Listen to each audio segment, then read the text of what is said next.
On Family Tree, my cousin Rebecca Bentz does not seem to have a spouse. As I looked to see if there were any record hints, I couldn't see any from Family Search, so I thought I would see if anyone has put in a family tree on Ancestry.com on Rebecca and has more information than what I can see. When I click on Ancestry, it comes up with this explanation. You are leaving Family Search to visit one of our partner sites. We have a relationship with this partner. If you link your account, you will get free access to many of their services. To learn more, visit our Family Search Partner Access page at this address. Let me first explain about Partner Access accounts. The church did a study to see how long it would take the church themselves to look at all the records in the world, digitize them, and index them. They concluded that it would take about 10 generations to be able to view and access all the records. And then they calculated how long it would take to access all of the records in the world if we partnered with other entities that are doing the same thing we are doing. And it would take 1 generation. So there's a big difference.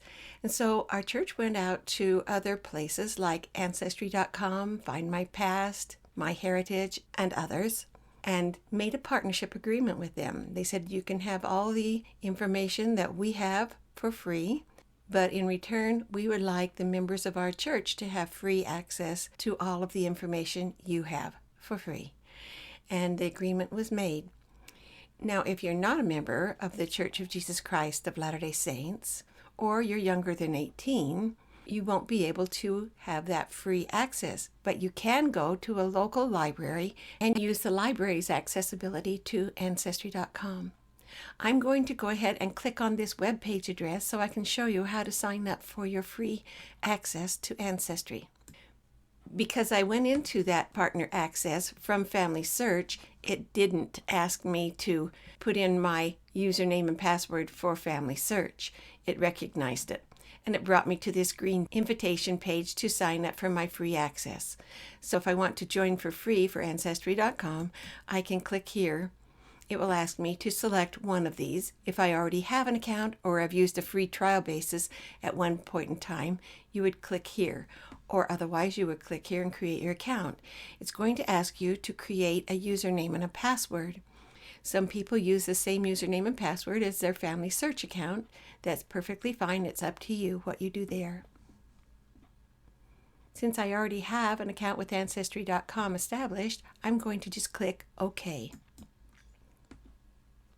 I have not signed in yet for Ancestry.com, so I'm going to click here on Sign In on the upper right. The problem with this is that it takes me back to a search page, but I don't want to feed in all my search information, so I'm going to X out of that and start again. Now that I've signed in, my computer will remember my login for Ancestry, so I will go from Rebecca's page to Ancestry again. This time, it takes all the search parameters from Rebecca on Family Search and feeds it into Ancestry.com. So her name, her parents' name, dates and places, and it comes up with historical documents that might pertain to her.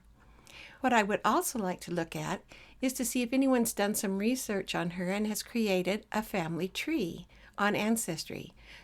I have found that about 8 out of 10 people that I'm researching have information on a family tree on Ancestry.com. So I'm going to click on Edit Search. These are the search parameters that were fed in from Family Search. Down at the bottom are the historical records automatically selected. I would like to see if there are any family trees in Ancestry as well. If there are any family trees, an example of one will show up at the top of the list. Then it goes on with the other historical documents down below. I can click on this and get right to that tree, but what I like to do is see more like this. I find that this is just the tip of the iceberg. So I'm going to see more like this. It says that Rebecca Bentz has 117 trees. That's wonderful. And then you can see that the other listings kind of mutate and change a little bit. Here's one on Rebecca Bentz. It may or may not be mine, a Catherine Bentz. So I'm going to click on this selection here. I'd like to look at 117 trees. As I was selecting down each one of these and looking at their information, I decided I liked what was on Regis Bernard family tree. They have her name and her dates and places of birth and death. They also have her parents, and they match mine on Family Search. They also have a spouse and 2 children listed. So this is wonderful information. They show me some records that validate the information, an 1860 census and an 1880 census. So I'm going to go ahead and click on Aaron Garrettson Blackford. Now I have date information on Aaron, and I can put that information in, and on his children as well. What I like to do is a split screen. Can you see this double box up here? It's like a box with a shadow behind it. If I were to click on that, it shrinks my page to half size. Now I can grab my Family Search page, left click on that tab, and drag that over. Now side-by-side comparison. I can come down the page and say I would like to add a spouse to Rebecca Bentz. And now Aaron Garrettson Blackford is right here. I can either highlight and copy, or I can just type it in because it's a side-by-side.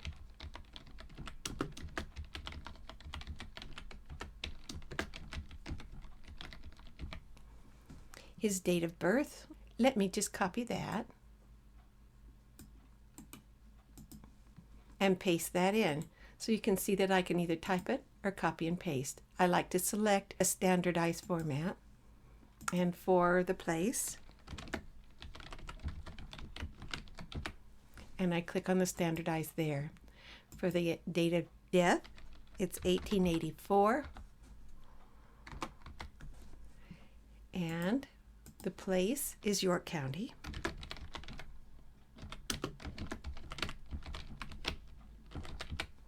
We usually don't write the word county in with these formats. Oh, I have to declare first whether this person is deceased or living. And since I've put in a death date, I'm going to go ahead and click deceased. Now it gives me the next button. It searches to see if there's somebody in the system in Family Search already by the name of Aaron Garrettson Blackford, and it even has his date of birth. But that unique name and unique date of birth and location makes me think it's the same person. So it looks like he already has a wife by the name of Christiana Miller. It looks like he has 2 wives. One is Rebecca Bentz. So I'm going to go ahead and add this match rather than create a new Aaron. So now it's saying that Rebecca Bentz is married to Aaron Garrettson Blackford. If I were to click on Aaron, I would see that he has 2 wives, the Miller lady and Rebecca Bentz. Now I would like to put in the children. I would like to now go back to view other things on Ancestry besides family trees. Like I said, the top one is a family tree, and it starts with the records. If I find a record that I think might belong to Rebecca Bentz, I can click on that 1850 record.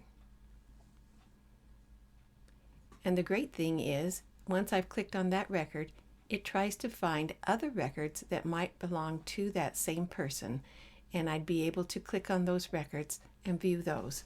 That's how I mostly use Ancestry.com in relationship with finding the people I would like to add to Family Search.